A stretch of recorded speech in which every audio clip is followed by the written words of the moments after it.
Όταν ακούμε Καταλωνία, το μυαλό μας ταξιδεύει στη Βαρκελόνη. Στους δρόμους που σφίζουν από ζωή, στον ήλιο που λούζει τις μεσογειακές ακτές. Όμως, υπήρξε και μια άλλη Καταλωνία. Όχι εκείνη των τουριστικών οδηγών, αλλά των σπαθιών και του αίματος. Όχι εκείνη των γιορτών, αλλά του πολέμου και της φωτιάς. Μια σκοτεινή, σχεδόν ξεχασμένη περίοδος, όπου το όνομα της Καταλωνίας απέκτησε εντελώς διαφορετική σημασία για την Ελλάδα. Στις αρχές του 14ου αιώνα, μια ομάδα σκληροτράχυλων μισθοφόρων από την Καταλωνία και την Αραγωνία, η διαβόητη καταλανική εταιρεία ή κομπανία, εισέβαλε στον ελλαδικό χώρο. Χωρίς έλεος, κατέλαβαν τη βόρεια και κεντρική Ελλάδα, σπέρνοντας την καταστροφή. Ένας ανελαίητος πόλεμος ξεκίνησε. Οι λαιλασίες τους, οι βιαιότητες, οι μάχες ενάντια σε Βυζαντινούς και Φράγκους έγραψαν ένα αιματηρό κεφάλαιο στην ιστορία του ελλαδικού χώρου.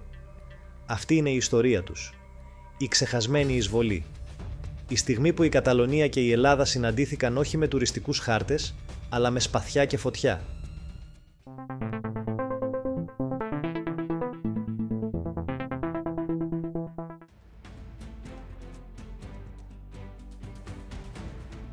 Στις αρχές του 14ου αιώνα, ο ελλαδικός χώρος δεν θύμιζε σε τίποτα ενιαίο κράτος. Ήταν ένα μοσαϊκό εξουσιών, συμφερόντων και διεκδικήσεων. Ο Βυζαντινός αυτοκράτορας, Ανδρώνικος Παλαιολόγος ο δεύτερος, διατηρούσε την εξουσία σε θύλακες γύρω από τη Μακεδονία, τη Θράκη, τον Μιστρά, την Κωνσταντινούπολη και μια στενή λωρίδα στη Μικρά Ασία που ακουμπούσε στην καρδιά της αυτοκρατορίας τη Βασιλεύουσα. Όλα τα υπόλοιπα ήταν χαμένα. Από τη Θεσσαλία μέχρι την Πάτρα, από τη Θήβα και την Αθήνα μέχρι τις ακτές της Πελοποννήσου και τα νησιά του Αιγαίου κυριαρχούσαν οι Φράγκοι φεουδάρχες, απόγονοι των Σταυροφόρων που είχαν καταλάβει την Κωνσταντινούπολη το 1204. Συνδεδεμένοι με δυναστικούς οίκους της Δύσης, είχαν επιβάλει την τάξη τους. Ένα πυκνό δίκτυο κάστρων και οχυρών, χτισμένων για να ενισχύουν τη φραγκική κυριαρχία και να κρατούν τον αγροτικό πληθυσμό υποταγμένο.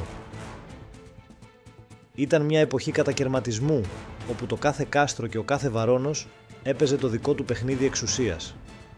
Μέσα σε αυτό το χάος, ένας νέος κίνδυνος άρχισε να υψώνεται από την Ανατολή. Οι Οθωμανοί Τούρκοι έκαναν την εμφάνισή τους, όχι απλώς ως επιδρομής, αλλά ως μια νέα δύναμη που διεκδικούσε γη, εξουσία και επιρροή. Για τον αυτοκράτορα Ανδρώνικο Παλαιολόγο ήταν ο εφιάλτης που πλησίαζε. Ο Βυζαντινός στρατός δεν ήταν πια η δύναμη που κάποτε στήριζε μια αυτοκρατορία. Χωρίς χρήματα, χωρίς ικανούς στρατηγούς, εξαντλημένος από αλλεπάλληλους πολέμους με τους Φράγκους, είχε χάσει το ηθικό και την πειθαρχία του. Στην πραγματικότητα, τα πιο αξιόπιστα στρατεύματα του Βυζαντίου δεν ήταν βυζαντινά. Νομάδες από τον Κάφκασο και μουσουλμάνοι μισθοφόροι κρατούσαν τα σύνορα.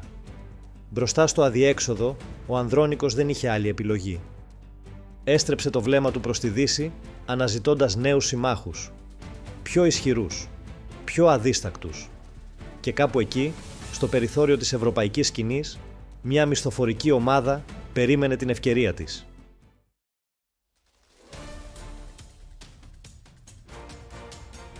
Εκείνη την εποχή, στη Δύση, ένας άλλος πόλεμος έφτανε στο τέλος του.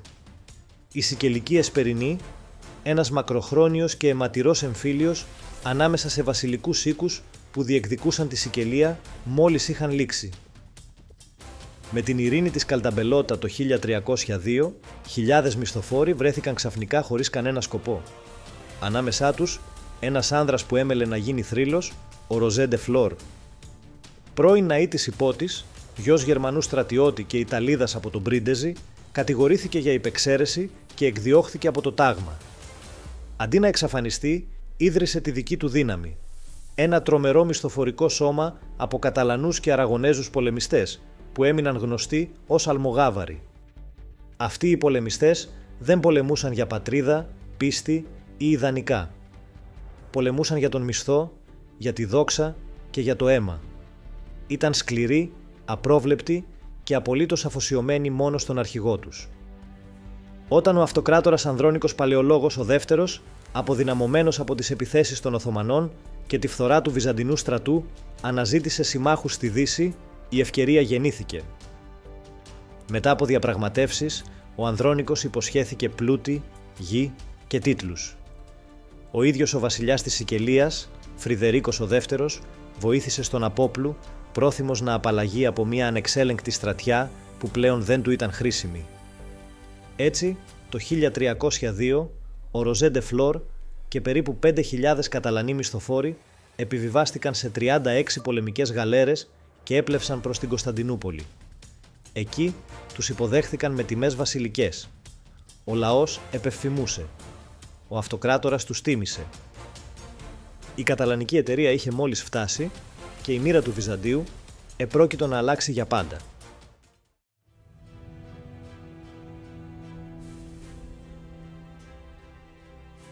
Το 1303 η καταλανική εταιρεία εγκαθίσταται στην περιοχή του Κιζίκου, στη Μικρά Ασία, και τότε ξεκινά ο πόλεμος.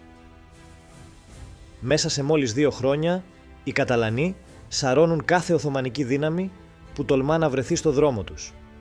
Η ορμή τους φτάνει μέχρι το Ικόνιο, συντρίβοντας τις τοπικές στρατιές σε αλλεπάλληλες συγκρούσεις. Η στρατιωτική τους αξία αποδεικνύεται πέρα από κάθε αμφιβολία. Ήταν αποτελεσματική, φωνική και ανίκητη. Όμως οι Καταλανοί δεν ήρθαν ως απλοί απελευθερωτές. Με κάθε νίκη έπαιρναν και ένα τίμημα. Πόλεις που απελευθέρωναν τις λαιλατούσαν. Τους κατοίκους τους εκβίαζαν για αμοιβές. Συχνά άφηναν πίσω τους ερείπια και τρόμο. Ειδικά όταν κατάλαβαν ότι ο Ανδρώνικος δεν ήταν διατεθειμένος να τηρήσει τη συμφωνία που είχαν κάνει για εδάφη και τίτλους. Και ακόμη χειρότερα, άρχισαν να συνομιλούν μυστικά με τοπικούς άρχοντες. Ονειρεύονταν κάτι περισσότερο από πληρωμές. Ονειρεύονταν ένα ανεξάρτητο καταλανικό κρατήδιο στη Μικρά Ασία. Με τον φόβο να μεγαλώνει, ο αυτοκράτορας δίνει στον ντε Φλόρ τίτλους και μια Ελληνίδα ευγενή για σύζυγο. Μετά από λίγο όμως, αναθέτει στον γιο του Μιχαήλ τον 8ο να στήσει παγίδα στον ντε Φλόρ. Έτσι, με τη βοήθεια αλανών σωματοφυλάκων, καταφέρνει να τον δολοφονήσει το 1805. Ο Ανδρώνικος πίστευε πως με τον θάνατο του αρχηγού οι υπόλοιποι θα διαλύονταν. Αλλά είχε κάνει ένα μοιραίο λάθος.